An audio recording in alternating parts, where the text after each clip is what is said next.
Bonjour à tous. Est-ce que vous nous entendez déjà pour commencer? Si quelqu'un peut valider que le son est bon.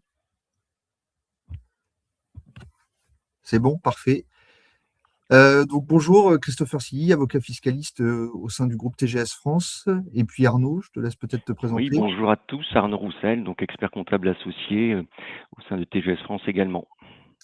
Donc ce matin, pendant 40 petites minutes, on va vous parler de la loi de finances. Loi de finances, dont on a mis un titre assez limité, à savoir un impact peu important pour nos clients et pour vous, vous allez voir, hein, c'est relativement réduit, contrairement à ce qui était annoncé en octobre, novembre, voire même décembre, où on a cru à un moment qu'on aurait un petit Big Bang fiscal. Vous allez voir qu'en fait, finalement, ça a accouché un peu d'une souris. Donc, on va essayer de passer les principales mesures. On vous remet un petit préambule sur l'état des finances publiques, parce que c'est quand même le nerf de la guerre, et vous verrez qu'il y a des motifs d'être inquiet. Les petites mesures sur les fiscalités des particuliers, fiscalité des entreprises, et puis conclusion, et notamment réponse à vos questions. Donc, n'hésitez pas à écrire dans le chat vos questions. On a aussi Laure et Valentin qui travaillent avec nous, qui sont deux fiscalistes émérites, qui répondront également aux questions en direct dans le chat. Donc, n'hésitez pas. Comme vous le savez maintenant, vous pourrez récupérer le support qu'on vous présente à la fin du webinaire, et ce pendant plusieurs mois. Donc, vous pouvez revoir en replay et récupérer le support. Donc, juste quelques quelques petits diagrammes, on va dire, sur le budget de l'État. Donc, juste pour vous dire, hein, ça fait quasiment 50 ans qu'on ne pratique plus de budget positif, hein. Ils sont systématiquement déficitaires. Cette année, il est déficitaire à hauteur d'à peu près 134 milliards de pertes, et, contre l'année dernière à peu près 131 milliards. Donc, contrairement à ce que l'on dit en valeur euro, on continue de creuser les déficits, hein, puisqu'on n'arrive pas à les réduire. Au contraire, on l'a encore accentué d'un peu plus de 3 milliards en 2026. Enfin, en tout cas, c'est les prévisions. Bon, on vous a remis la fameuse courbe qui est impressionnante, hein. On monte à vitesse grand V, hein. Donc, vous voyez, on était à peu près à 2000 milliards dans les débuts des années 2010. Et puis aujourd'hui, là, à l'instant où on se parle, on doit être à un peu plus de 3500 milliards début 2026.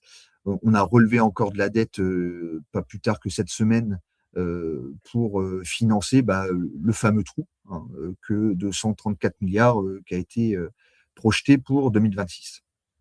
Alors, je rentre pas, vous connaissez nos webinaires, hein, depuis quelques années, je rentre pas sur le motif d'inquiétude que l'on a du montant de la dette. Je voulais vous parler juste d'une projection qui est pour moi le diagramme le plus parlant. Ce sont les taux d'intérêt liés à cette dette. Donc, vous savez, hein, pour la plupart, cette dette, elle a été créée dans des années 2010 à 2025, où les taux d'intérêt, pour la plupart des années, étaient très faibles. L'État empruntait à peu près à 1%. Et donc, évidemment, quand vous avez 3 000 milliards, je fais simple, hein, mais quand vous avez 3 000 milliards à 1%, les intérêts, c'est à peu près 30 milliards. Évidemment, cette semaine-là, quand on a emprunté plutôt sur alors c'était long terme, c'était du 4,5, mais un emprunt à 10 ans aujourd'hui vis-à-vis de l'État, obligation à 10 ans, c'est 3,50, 3,40 selon les jours.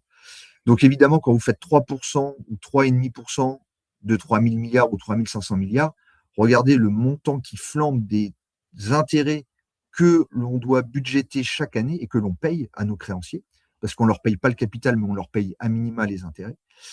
Et donc, vous voyez que la projection dans quelques années est monstrueuse, puisqu'on passe de 29-30 milliards par an, hein, qui étaient dans les années 2020, 18, etc. Et on monte à 100 milliards d'intérêts à verser chaque année. Donc ça, c'est ce qui pèse énormément dans le budget de l'État. Pour vous donner un ordre d'idée, on le verra après, 100 milliards, c'est le rendement de l'impôt sur le revenu, ou c'est le rendement de la TVA. La TVA, c'est 100 milliards de recettes, l'IR, c'est 100 milliards. Donc là, il faut vous dire que rien que collecter l'impôt sur le revenu, ça vous permet tout juste de payer les intérêts de la dette du budget français. C'est hallucinant. Ceci explique pourquoi on se fait dégrader petit à petit par les agences de notation, parce que il y a un moment, le poids des intérêts liés au poids de la dette fait qu'il y a un moment, le budget, il continue d'être déficitaire et on ne voit pas vraiment comment on va faire pour réduire la voilure. Je vous ai remis aussi une petite courbe. Alors, depuis 1960, je trouve ça intéressant, c'est piqué à l'INSEE. La ligne bleue, c'est les dépenses et la ligne rouge, c'est les recettes. Au-delà en pourcentage du PIB, mais on s'en fiche un peu. Le sujet, c'est de démontrer que, regardez, la ligne bleue, depuis 1900, depuis 1900, fin des années 60, euh, la ligne rouge n'a plus dépassé la ligne bleue. C'est-à-dire que depuis, vous voyez, 1972, là, où on était à peu près équilibré, on avait autant de recettes que de dépenses. À partir de 72, la ligne bleue, qui est les dépenses, dépasse systématiquement la ligne rouge. Et donc, vous voyez que là, on n'a plus jamais dépassé cette ligne bleue. Et donc, la ligne rouge est systématiquement en dessous, avec des périodes évidemment importantes. Je pense au début de la crise des années 92-93 en France, où il y avait une crise un peu monétaire et économique. Et donc là, vous voyez qu'on a injecté beaucoup d'argent public pour aider à passer la crise. On a eu la même chose après dans les années Covid, à la crise financière des années 2010, etc., etc. Donc vous voyez qu'à chaque fois, on creuse, à chaque crise, on creuse encore plus les dépenses publiques et les recettes n'arrivent pas à suivre le rythme des dépenses. Je pense que ce petit schéma résume un peu l'état d'esprit des finances publiques depuis maintenant 50 à 60 ans. Et puis, pour dernier diagramme, enfin, c'est piqué la loi de finances, hein, c'est le projet qui a été déposé par notre ami Sébastien Lecornu. En gros, aujourd'hui, l'État va dépenser, je résume à peu près, 450 milliards de dépenses. Et c'est comblé par quoi? Donc, par des recettes fiscales. Vous voyez l'impôt sur le revenu, 99 milliards. Vous voyez l'IS, 63 milliards. La TVA, à peu près 99 milliards, 100 milliards. Vous voyez ensuite que on touche des dividendes de nos participations, Orange, Eramet, etc. On vend des choses, on vend des bijoux de famille, on vend ce qu'on appelle les produits du domaine de l'État ou les produits de la vente. Vous avez quelques milliards qui arrivent par là, des amendes pénalités. Tout ça, ça fait un total de 394 milliards, mais en fait, c'est pas réellement ce qu'on a dans la poche, puisque l'État, derrière, on reverse 45 milliards aux collectivités locales, donc mairies, départements, régions, et on envoie à peu près 28 milliards à l'Union européenne. Ce qui fait qu'on a un net dans notre poche de 321 milliards quand on mange à peu près 450 milliards de dépenses. Ceci explique notre déficit de 130 milliards. C'est tout aussi simple que ça. Donc, je vous laisse phosphorer sur ce qu'il faudra faire dans les années à venir pour essayer de limiter le problème. Mais vous n'avez pas 36 000 solutions. Hein. Vous avez la partie recette, la partie dépenses. Après, à vous de jouer pour les années futures. Arnaud, je te propose, on enchaîne sur les petites mesures. Oui, sur la fiscalité des particuliers. Et on peut démarrer classiquement par le barème de l'impôt sur le revenu, puisque les tranches ont finalement été revalorisées avec une revalorisation pour cette année à hauteur de 0,9%, c'est-à-dire à hauteur du taux de l'inflation pour 2025. Initialement, il était prévu dans le projet de loi de finances un gel de l'ensemble des tranches de l'impôt sur le revenu, mais finalement, après discussion, donc il y a bien une revalorisation parce que le gel de ces tranches aurait eu pour effet de faire rentrer dans l'impôt sur le revenu près de 200 000 contribuables. Alors, oui. C'est bien tu as raison Arnaud, ce que j'ai pas dit en introduction, c'est que entre le projet de loi de finances qui nous a été présenté et ce que nous on pensait être la copie finale, et puis le 49.3 qui a eu lieu en janvier, il y a eu une douche froide. C'est-à-dire que Noël est passé, il y a eu des tractations qui ont été faites entre les républicains, les socialistes et puis le camp présidentiel. Et en fait, on s'est rendu compte à notre retour également de vacances que Sébastien Lecornu avait vidé toutes les mesures sensibles, comme tu le dis. Donc l'impôt sur le revenu, où on faisait rentrer 200 000 contribuables. On verra que sur l'ISF, il n'y a pas de réforme. On verra que la taxe sur les holdings, en fait, il y a quasi rien. Il n'y a pas non plus sur le taux de l'IS, etc., etc. Donc, on a tout un tas de mesures qu'on avait commencé à expliquer à nos clients et qui, en fait, pour des questions politiques, ont complètement été sorties du dispositif. Et donc là, vous avez sous les yeux les 5 tranches de l'impôt donc qui serviront de base de calcul à l'impôt sur le revenu 2025, donc suite à la déclaration des revenus qui sera faite au printemps 2026. Concernant la CDHR, alors la CDHR est prorogée.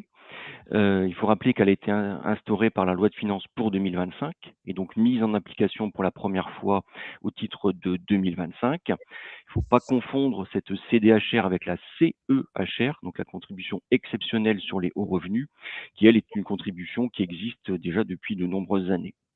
Alors cette CDHR, pour rappel, elle vise les contribuables qui ont un revenu fiscal de référence assez élevé, donc 250 000 euros pour les personnes seules et 500 000 euros pour les couples.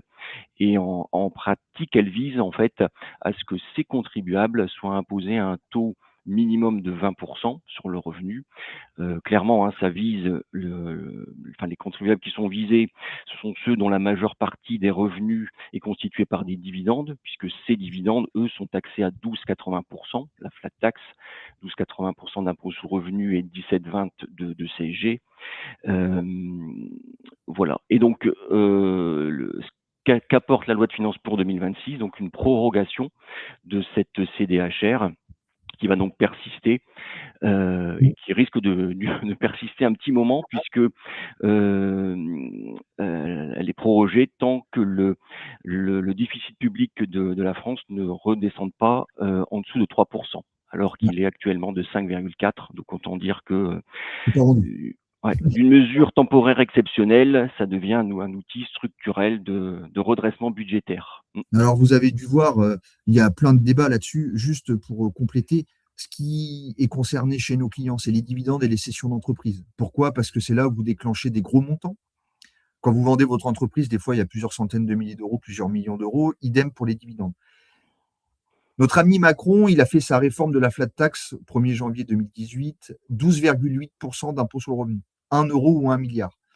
En fait, on n'est plus là-dedans. C'est-à-dire que pour les contribuables qui dépassent ces seuils-là, 250 000 et 500 000 pour un couple, dorénavant, eh bien, tu n'es plus du tout à 12,8. Tu es plus proche des 20% que des 12,8.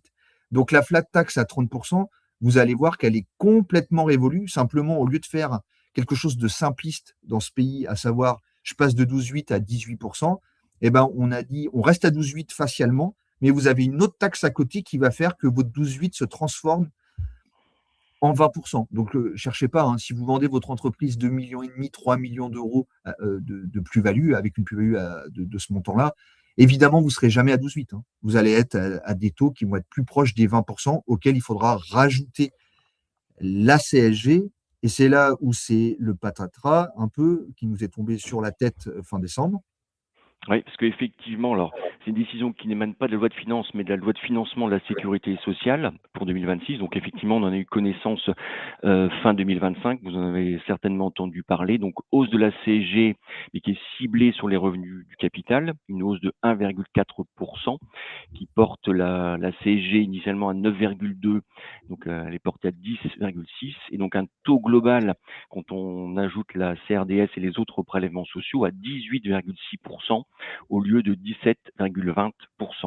Donc, tous les revenus du capital ne sont pas concernés. Cela touche principalement les dividendes et les produits financiers, les plus-values de cession de valeurs mobilières et les revenus professionnels, non professionnels, pardon, comme par exemple les revenus LMNP. Donc, Ouais. ne sont pas concernés par cette hausse de la CSG, notamment les revenus fonciers, les plus-values immobilières, certains produits de contrat d'assurance vie. Le taux de CSG déductible, lui, reste inchangé, parce que vous savez, il y a une fraction de la CSG qui est déductible de l'impôt sur le revenu, donc ce taux reste à 6,8%. Et donc cette hausse s'appliquera donc pour les produits de placement à compter du 1er janvier 2026 et pour les autres revenus, donc principalement les plus-values et puis les plus professionnels et les revenus non professionnels à compter du 1er janvier 2025. Donc déjà avec un impact lors de la déclaration des revenus 2025. Bon, alors là, clairement, on a de quoi un peu être scandalisé, hein, faut qu'on se le dise. C'est le but aussi du webinaire. Un, évidemment, on se prend une petite rétroactivité pour toutes les sessions de parts et d'entreprises. Encore hier, j'étais en rendez-vous et évidemment, client qui était impacté, qui avait vendu son entreprise en 2025, bah, pas de chance pour lui. Il pensait qu'il était à 17,2, il sera à 18,6. Ils sont coutumiers du fait.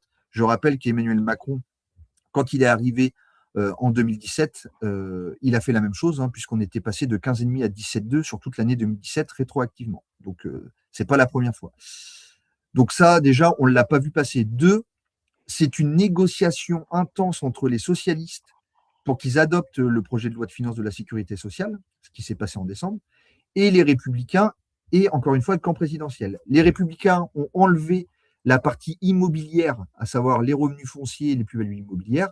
Par contre, les socialistes voulaient absolument mettre un petit coup de canif à la fiscalité du capital. Donc, on l'a vu déjà tout à l'heure avec la contribution différentielle sur les hauts revenus sur la partie 12,8 et sur la partie 17,2, bah, c'était d'augmenter également. Et donc, on est passé de 17,2 à 18,6. Je rappelle que dans le début des années 90, quand Michel Rocard a créé la CSG, on était à 0,5%. Donc, on aurait dû mettre une courbe aussi de la hausse des prélèvements sociaux qui est astronomique. Aujourd'hui, les prélèvements sociaux rapportent plus que l'impôt sur le revenu. Donc là, vous voyez, c'est un peu cette tambouille politique qui a eu lieu au mois de décembre, parce qu'il faut l'appeler telle qu'elle est, et qui donne un peu ce truc bizarre, à savoir, on a des revenus qui sont maintenant exclus de la hausse, donc on va avoir des taux de CSG différenciés. Et en plus de ça, on nous a fait le coup il y en a qui rentrent en vigueur en 26 et d'autres qui rentrent en vigueur en 25. On est vraiment là dans ce qui est le plus délirant lorsque nos politiques font de la fiscalité. Donc, pour résumer, hein, vous avez bien compris que la flat tax qui était à 30 pendant des années, les 12,8 peuvent devenir 20 et les 17,2 deviennent 18,6. Donc, en fait, techniquement, pour les très gros revenus, les très gros dividendes et plus-values, vous êtes à 38,6 au maximum. Et vous n'êtes plus du tout à 30. Donc, je ne sais pas si vous voyez la différence, mais entre 30 et 38,6, ce n'est pas la même histoire.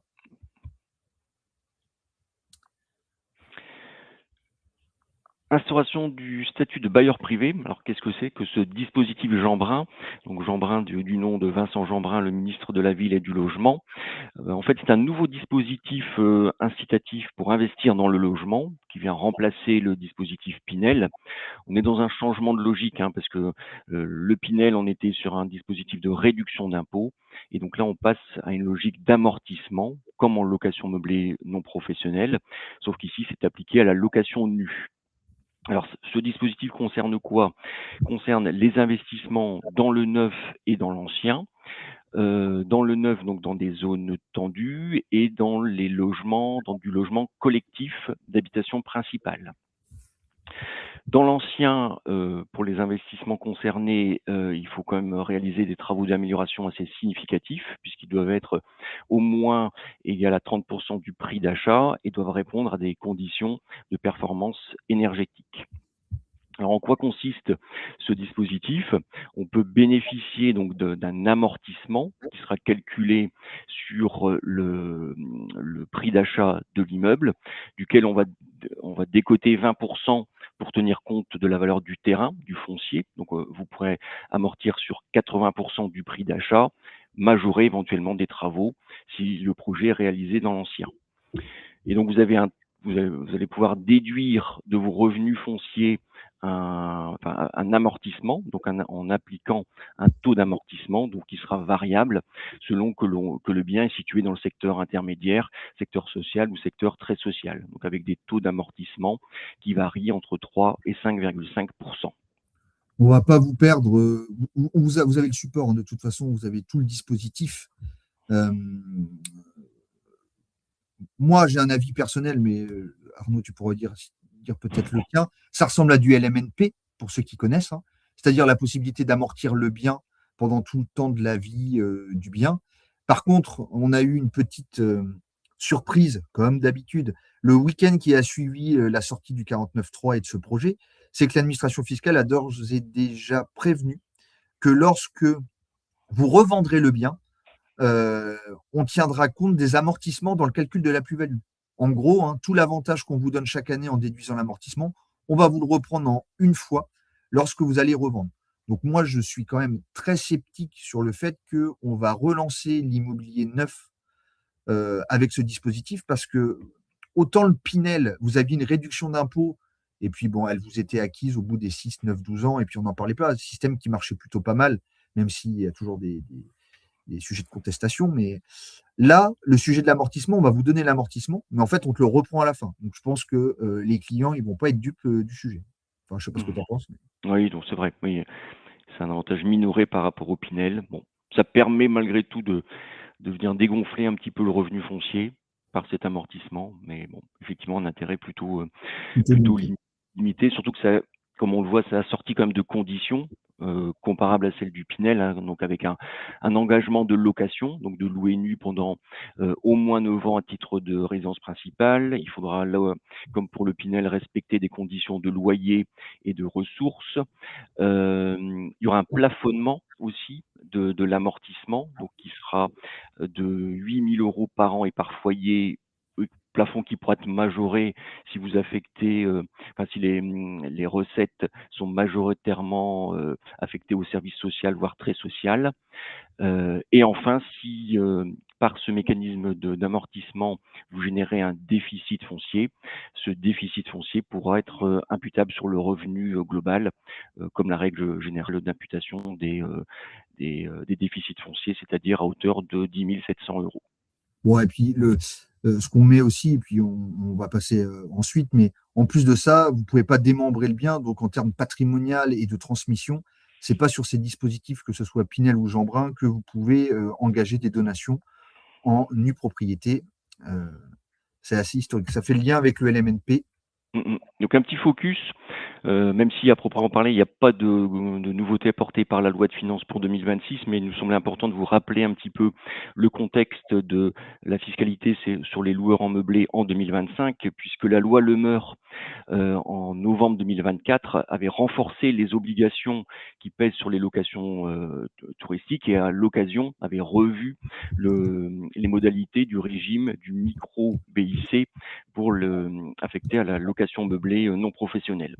Pour remettre un peu dans le contexte, hein, et pour rappeler, en LMNP, donc il y a deux régimes possibles. Soit vous êtes au régime micro, c'est-à-dire que vous êtes imposé sur un pourcentage des recettes sous réserve de ne pas déplacer un certain plafond de recettes, ou alors vous êtes au régime réel, donc soit sur option, soit si vous dépassez ce fameux plafond de recettes. Et donc là, dans ce cas-là, dans le régime réel, vous êtes imposé sur le bénéfice réel, c'est-à-dire sur les recettes moins les charges réellement supportées et en ayant la possibilité de déduire un amortissement. Et donc les modalités d'application du régime micro BIC, donc en LMNP, avaient été fortement modifiées avec une action notamment sur les locations les locations meublées touristiques, puisque à la fois le seuil de recette et le taux d'abattement, donc le taux de déduction, avait été fortement réduit, donc pour les locations de meublés de tourisme non classées, puisque le seuil de chiffre d'affaires à ne pas dépasser est passé de 77 700 à 15 000 euros, donc une nette baisse, et avec un taux d'abattement sur les recettes qui baisse de 50 à 30 En fait, on se retrouve dans des conditions comparables au micro-foncier quand on est en location nue. Pour les meublés de tourisme classés, les chambres d'hôtes, là aussi, on a une baisse du plafond de chiffre d'affaires à ne pas dépasser, qui passe de 188 700 à 77 700, et avec un taux d'abattement qui baisse également, qui passe de 71 à 50. Seules les locations meublées de longue durée, donc c'est-à-dire les locations qui sont faites pour un locataire qui élit sa résidence principale, là les conditions Reste ne sont inchangé. pas changées, donc avec un seuil de chiffre d'affaires à 77 700 et un taux d'abattement de 50 Bon, de toute façon, qu'on se le dise, hein, le loueur meublé, on s'est déjà dit, Arnaud, sur les précédents webinaires, hein, nous, on pense qu'il y a un moment, on n'aura même plus la faculté d'être enfin, on pourra être au réel, mais on ne pourra plus amortir. Ça a été un des amendements qui a été déposé à l'automne, hein. C'est-à-dire que la dernière fois, on vous a expliqué que l'amortissement, il serait repris, etc. Mais je pense qu'on va finir par dire en LMNP, c'est comme en revenu foncier, il n'y a plus d'amortissement possible. Donc, faut pas vous leurrer. Tout le monde est parti en meublé. Maintenant que tout le monde y est, c'est là où ils vont passer la réforme. Avis personnel, mais bon. Non, mais c'est vrai, on sent un durcissement des conditions sur le meublé depuis quelques années, c'est réellement la tendance.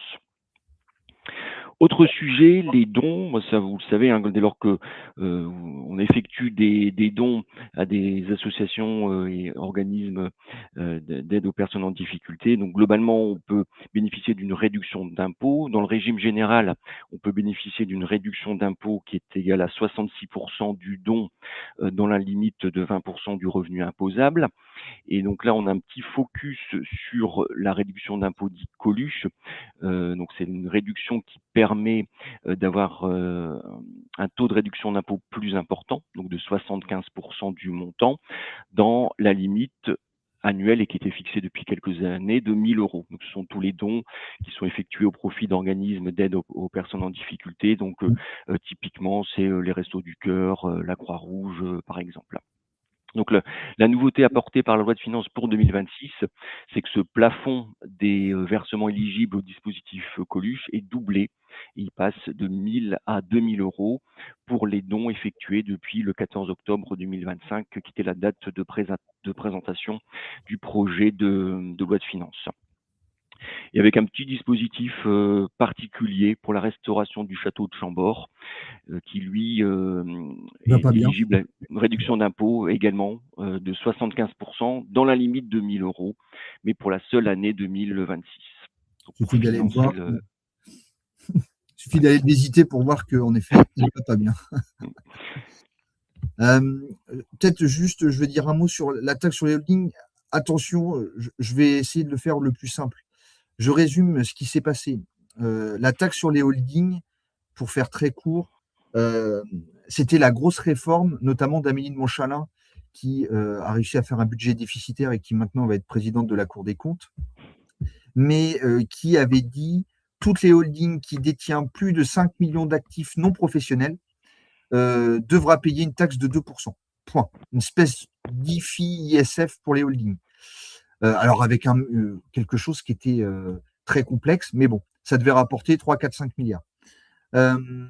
Et puis là, il y a eu quand même vent de panique dans beaucoup de nos clients, mais pas que nos clients, hein, un peu tout le monde. Pourquoi? Parce qu'aujourd'hui, tout le monde est constitué en holding. Et donc, en gros, si tu avais de la trésorerie qui dormait, de l'immobilier qui était loué, etc., tu te retrouverais très vite à payer 2% sur le montant de l'actif que tu avais dans ta holding. Donc, évidemment, les sommes sont assez importantes. Et c'était par an, 2% par an. Finalement, on ne va pas y passer longtemps, elle a été complètement vidée de sa substance. Aujourd'hui, on dit que le rendement sera de à peine 100 millions d'euros. Donc, je vous disais 3-4 milliards, on finit à 100 millions. En gros, pourquoi? Parce que les actifs qui doivent représenter le seuil des 5 millions, là, c'est quoi? C'est toujours des trucs un peu bizarres, à savoir des yachts, des avions privés, des voitures de luxe, des chevaux de course, bref, des choses que nous, on n'a quasi pas chez nos clients. Nous, les clients, ils ont de l'immobilier, ils ont de la trésorerie, des placements, des prêts, etc. Et donc, évidemment, tous ceux qui logent des avions privés, des yachts et je ne sais quoi, eux seront peut-être concernés. Mais encore une fois, rendement estimé 100 millions d'euros. Moi, je vous annonce que ce sera un fiasco. Et en plus de ça, elle est projetée pour 1er janvier 2027. Elle ne sera même pas effective pour 2026. Donc, c'est totalement, comme on a écrit, une taxe avortée. Peut-être qu'elle reviendra plus tard, puisque c'était une espèce d'équivalent à la taxe Duckman, voilà, si on peut dire. Mais tout ça a été complètement vidé de sa substance. Je vais résumer, hein, Arnaud, mais C'est très bien. Ouais. je pense que pendant des mois, moi-même, j'ai été parfois harcelé par des clients pour comment on va faire, comment on va faire, comment on va faire. Je leur avais dit et écrit, laissons faire les choses, et puis finalement, voilà, ça a accouché de rien du tout. Ouais. Et à noter que les œuvres d'art sont exclues des biens somptuaires. Et qu'il y a toujours des mesures bizarres. Le Dutreil, donc le Dutreil qui est un dispositif qu'on commence à connaître, hein, qui est un dispositif assez ancien, qui vise à favoriser la transmission des entreprises familiales par une exonération de droits de donation et des successions en contrepartie d'un engagement de conservation soit des titres, soit de l'entreprise. Donc la loi de finances pour 2026 est venue durcir un petit peu ce dispositif Dutreil, d'une part en recentrant l'exonération sur les seuls actifs effectivement affectés à l'activité professionnelle et donc en excluant de la base d'exonération les biens somptuaires. Et le deuxième impact, donc c'est l'allongement de la durée de l'engagement de l'engagement individuel de conservation, donc qui était de 4 ans et qui passe à 6 ans. Ouais, pas de grand changement. En fait, là aussi, c'est beaucoup de blabla pour rien au bout. Les biens somptuaires, déjà, de par la jurisprudence, etc., c'était déjà plus ou moins évacué du trade, donc ça ne change rien pour nous. Deuxième sujet, l'allongement des 4 à 6 ans. Quand vous êtes dans une véritable transmission, je vous rappelle que le pacte du trade au global, c'était 6 ans, donc on va passer, c'était 2 plus 4, on va passer à 2 plus 6, on va passer à 8 ans. Bon, les clients qui ont transféré à leurs enfants qui continuent le groupe familial, que l'on soit de 6 à 8 ans, ça change vraiment pas grand-chose. Donc en fait, tout le monde est rassuré. Chaque année, on se fait peur sur le Dutreil. Ça fait la une des Échos, du Monde, du Figaro, de tous les journaux, pour qu'à la fin, en fait, techniquement, il ne se soit rien passé. Là encore, c'est accoucher d'une souris. Euh, et c'est pas pas le seul dispositif qui en fait n'a pas été touché. Petit point sur Autre la possession, ouais. Ouais. Donc le report d'imposition en cas d'apport-cession, pour rappeler un petit peu, hein, en cas d'apport de titre à une holding, cela déclenche au plan fiscal une plus-value, mais cette plus-value peut être placée en report d'imposition. C'est le fameux article 150 OBTR du Code général des impôts. Et donc avec un report d'imposition qui est une plus-value dont l'imposition est reportée, avec un report d'imposition qui tombe lorsque les titres de la holding reçus en contrepartie de l'apport sont vendus, ou lorsque les titres apportés sont revendus dans les 3 ans de l'apport, sauf à ce qu'on réinvestisse au moins 60% du prix de cession dans les 2 ans. En tout cas, ça, c'était les règles actuelles. Et donc, pourquoi il y a un durcissement? Puisque désormais, l'obligation de réinvestissement en cas de cession des titres apportés dans les 3 ans de l'apport passe de 60 à 70%. Et on a un allongement de la durée qui est allouée pour réinvestir qui passe de 2 à 3 ans. On l'a aussi, hein, franchement, pour ceux qui ont pratiqué la porcession pour optimiser ou décaler la fiscalité, ce ne sera pas des grands changements parce que souvent on localise dans la porcession pile poil le montant qu'on veut réinvestir. Donc que ça soit 60 ou 70, ça ne changera pas grand-chose. Et quant à la durée, 2 ou 3 ans, tant mieux pour 3 ans, parce que des fois 2 ans pour trouver le réinvestissement, c'est C'est un court. peu court. Ouais. Donc 3 ans, c'est très bien. Là aussi, ça changera pas. Ça changera pas. Si j'accélère un peu pour qu'on arrive à tout Mhm. vous dire, le PER, c'est pareil, on passe très vite. Moi, il y a toujours eu une aberration dans le PER.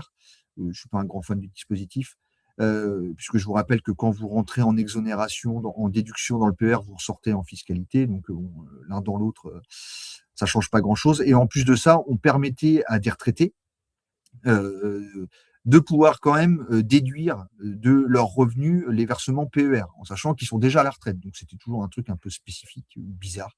Donc là, l'administration et le gouvernement a décrété que tous les versements dans un PER pour les personnes qui ont plus de 70 ans ne pourront plus être déduits du revenu global. Ça me paraît d'une logique implacable, puisque tu es déjà à la retraite. Donc, pour le coup, ça n'a plus beaucoup de sens. On se lance sur la fiscalité des entreprises. Oui, Peut-être une fiscalité des mesure entreprises. technique, ouais. Ouais, comme tu dis, quelques mesures techniques, très très peu de mesures vraiment impactantes pour les entreprises, avec en premier lieu donc la prorogation du dispositif de déduction fiscale des amortissements sur les acquisitions de fonds de commerce, les fonds commerciaux. Donc ça, c'est plutôt une bonne nouvelle, hein. C'est un dispositif qui avait été instauré par la loi de finances pour 2022, qui a pour but d'encourager les achats de fonds de commerce et donc de faciliter les transmissions d'entreprises. Donc le principe, hein, c'est que pour les fonds les fonds de commerce qui étaient acquis entre le 1er janvier 2022 et le 31 décembre 2025, on pouvait déduire un amortissement fiscal, enfin comptable et fiscal de ce fonds de commerce, ce qui permettait de bénéficier d'un avantage fiscal. Et donc ce dispositif qui permet d'amortir les fonds commerciaux est prorogé pour une nouvelle durée de 4 ans, c'est-à-dire pour toutes les acquisitions de fonds qui seront réalisées à partir de 2026 et donc jusqu'au 31 décembre 2029. Très bonne mesure. Mm. Là, c'est pareil, peut-être qu'on va pas On va pas rentrer dans le détail, parce que c'est quand même soporifique au possible. Retenez juste, hein, tu m'arrêtes Arnaud si je me trompe, Mmh. mais on veut plus de véhicules thermiques déjà dans les sociétés, clairement.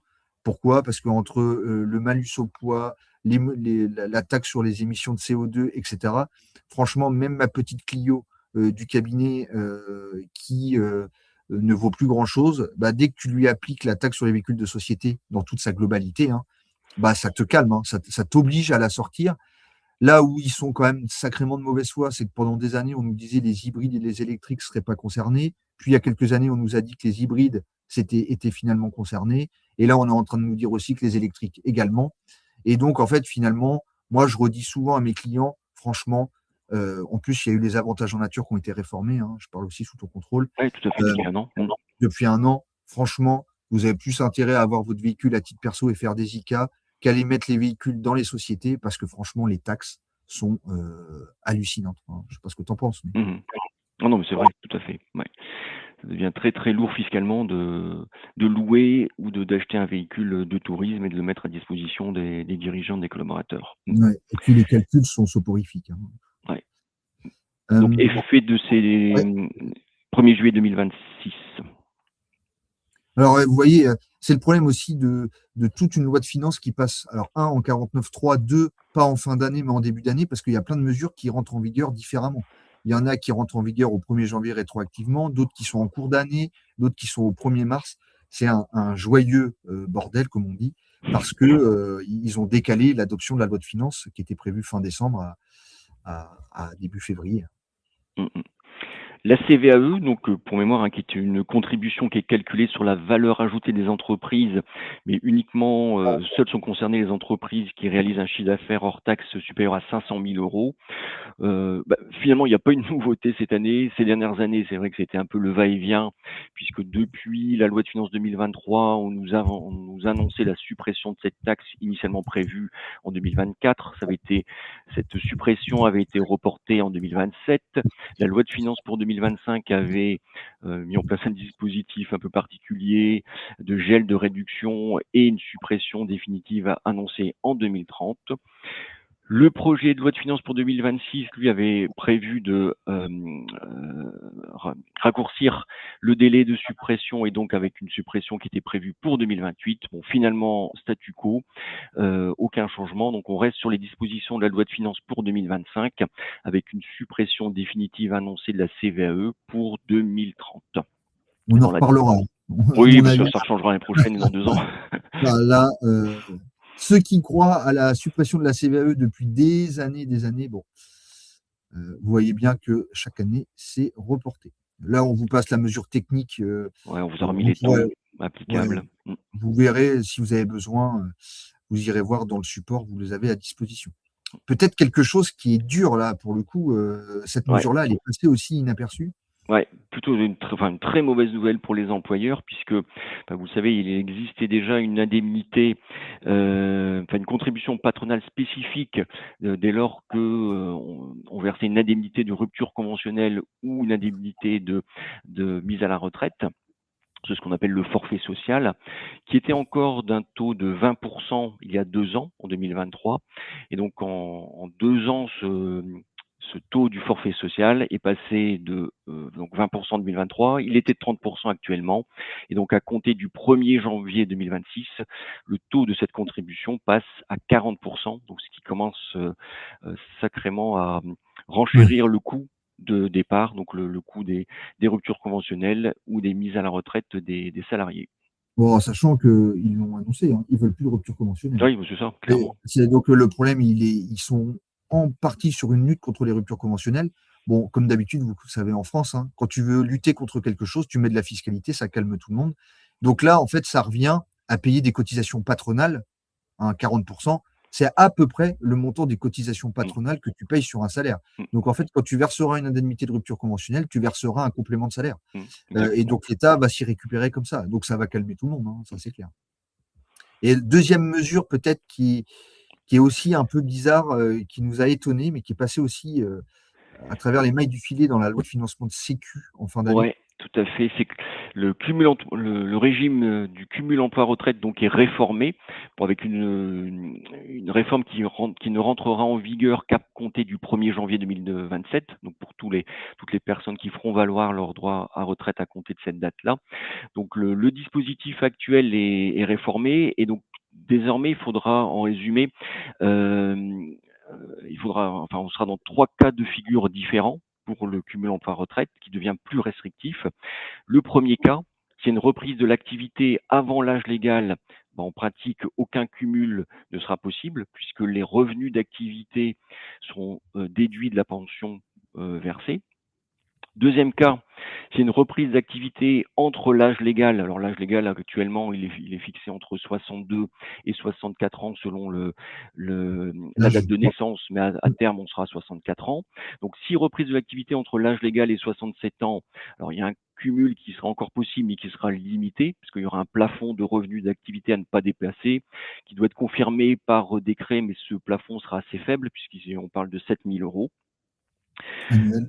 Annuel. Et le troisième cas, c'est s'il y a une reprise ou une poursuite d'activité après 67 ans, là, on peut bénéficier d'un cumul intégral.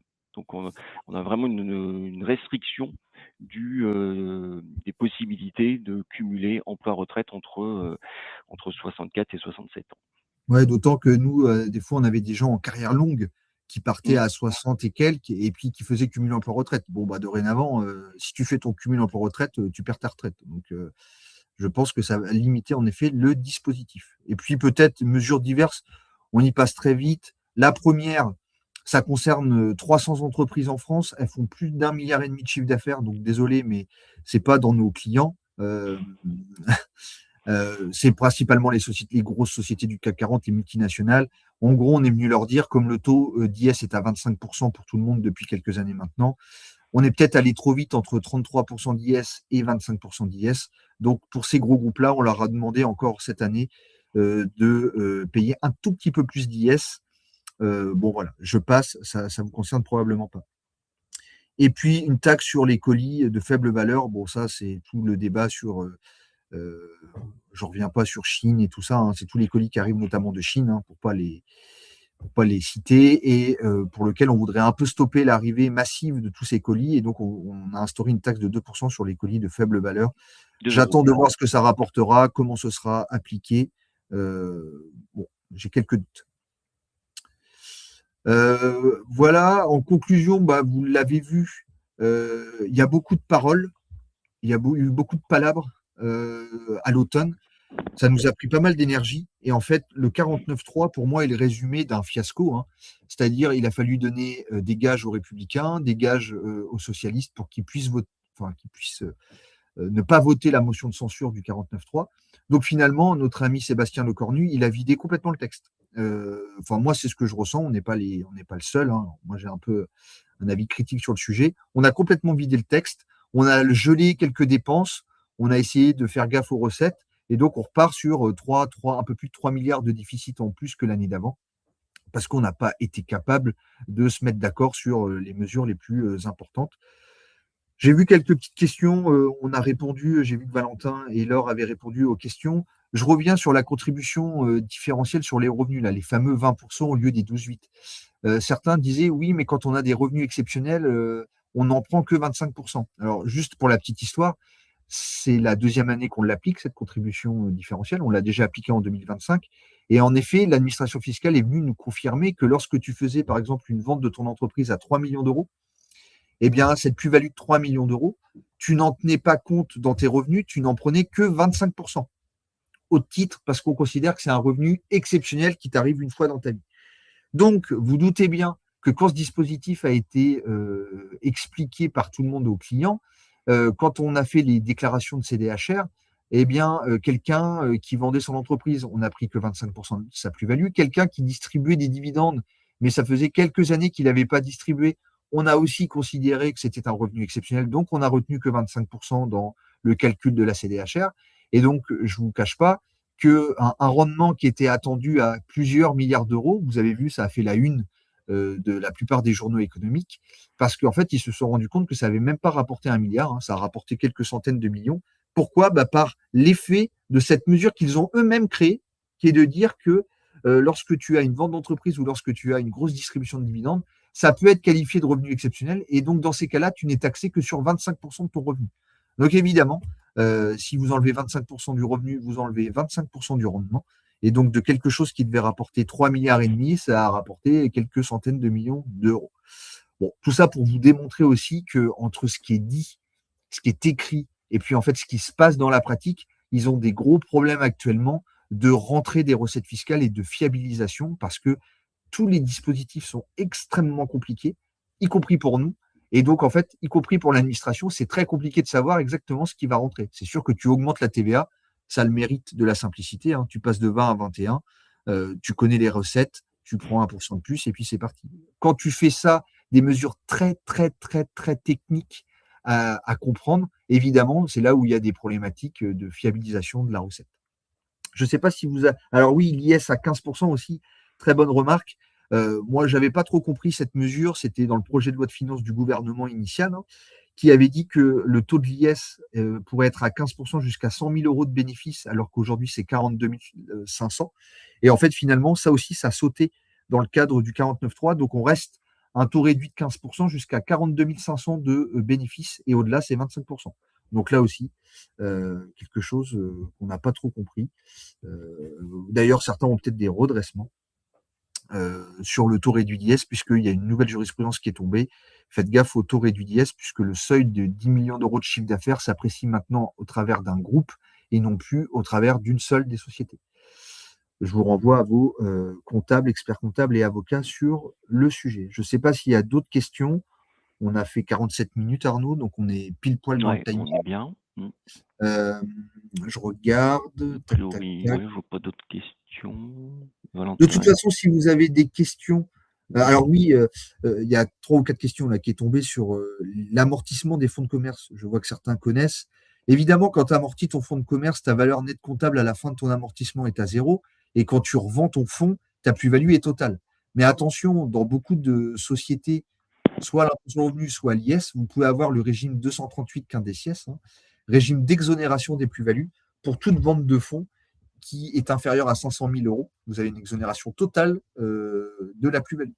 Donc, à la fois, vous allez avoir l'amortissement et à la fois, quand vous allez revendre, vous allez bénéficier du régime d'exonération. Voilà pour ce système-là. Sur les management packages, oui, il y a des petites mesures. Alors on ne peut pas rentrer dans le détail sur management package et BSPCE, mais vous avez quelques petites mesures techniques. Mais là, je vous renvoie plutôt à la loi de finances de 2025, puisque les management packages ont été sacrément réformés l'année dernière, notamment en excluant du PEA certains titres qui relevaient du management package. Pour ceux qui connaissent, vous me comprendrez. Suppression du PER, pour moi, ça a compté de cette année, l'année 2026, puisque je pense que si vous avez fait du PER en 2025 au titre des revenus 2025, on en tiendra toujours compte. Ça va être les versements PER que vous allez faire en 26, à mon avis, qui ne seront pas utilisables. Voilà. Concernant la taxe 2 euros, cela concerne les envois en France. Oui, ça concerne tout ce qui vient des pays hors Union européenne, tous les petits colis. Et c'est la Chine qui est visée entre nous. Hein.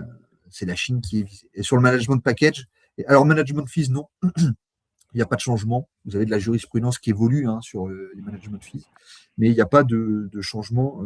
Pareil pour les prix de transfert. Écoutez, n'hésitez pas à nous poser des questions ensuite par mail. Hein. Vous avez nos adresses mail. N'hésitez pas. On y répondra bien volontiers. Bon, comme c'est un format court, on va vous laisser avec Arnaud retourner à vos occupations. On vous remercie en tout cas. Vous étiez un peu plus de 220, 230 en ligne. Il y a beaucoup de gens qui regardent aussi en replay, puisque parfois les gens sont occupés à autre chose. En tout cas, on vous remercie. Vous êtes fidèles chaque année. Ça nous fait bien plaisir. Et puis, on laisse vous revenir vers nous si vous avez besoin. Et n'oubliez pas, vous pouvez récupérer le support à la fin de ce webinaire. Arnaud, un petit mot? Parfait, merci. Merci à toi, Christopher, pour ton analyse toujours très critique et pratique et très intéressante. Merci également à Laure et Valentin qui ont préparé le support. Ouais, merci à eux deux, c'était important. Eh bien, nous vous laissons et puis nous vous souhaitons une très belle journée. Bonne journée à tous. À À bientôt. bientôt.